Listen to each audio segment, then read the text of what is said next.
So I just wanted to share a Google form that I created to collect teacher input regarding speech sound production, errors, and overall eligibility. So on this form, you will note the student's name and the teacher name. This is especially helpful for students that have multiple teachers, such as a resource room teacher, gen ed teachers, vocational teachers such as computer design, photography, wood tech.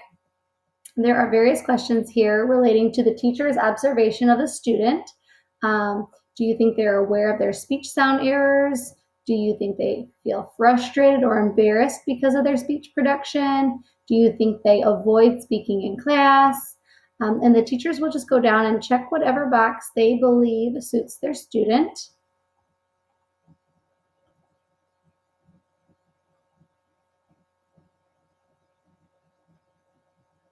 And then the next section says, when do you find it difficult to understand your student?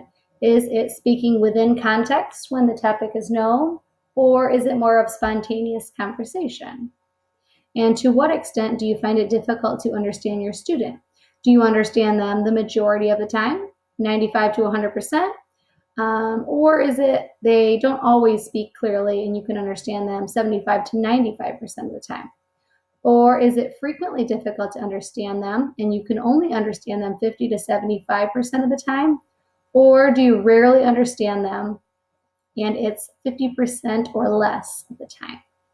Then it talks about the impact relating to their speech sound errors on social, emotional, academic, and or vocational functioning. So does it interfere or does it not interfere? And if it does interfere, is it a minimal impact? Does it interfere or is it a serious impact? The last box is to check how it impacts their academic performance. Is it impacting their ability to volunteer, ask questions? Does it also interfere with their confidence, their self-esteem, their ability to participate within group? And then from there, the teacher would submit the form and the speech pathologist would have access to this information. So here is where you would edit the form if you wanted to change any of the questions or add any new questions. This is where you would do that. And on the top where it says responses, you'll be able to see all the student data here. So I typically make a copy of this and make a separate file for each student.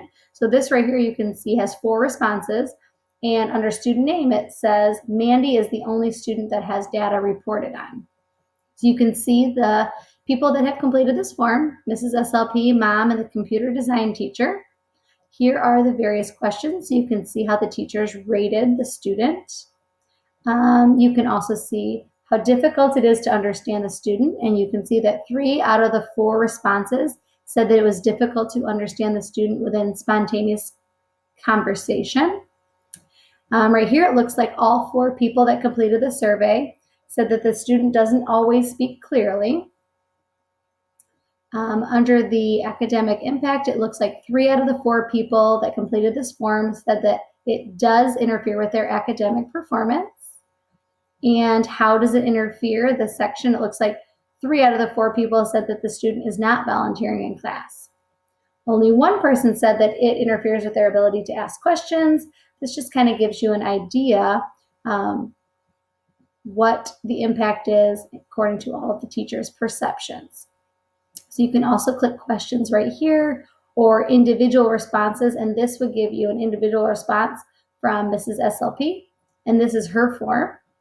If you wanted to click the arrow over, it would show you the next person, mom's perception on the student's performance. Or you could also click this green box right here and it will take you to a spreadsheet that also organizes all of the input regarding the student and the teachers that completed the form. And it will timestamp them so you'll know the date and the time that it was completed.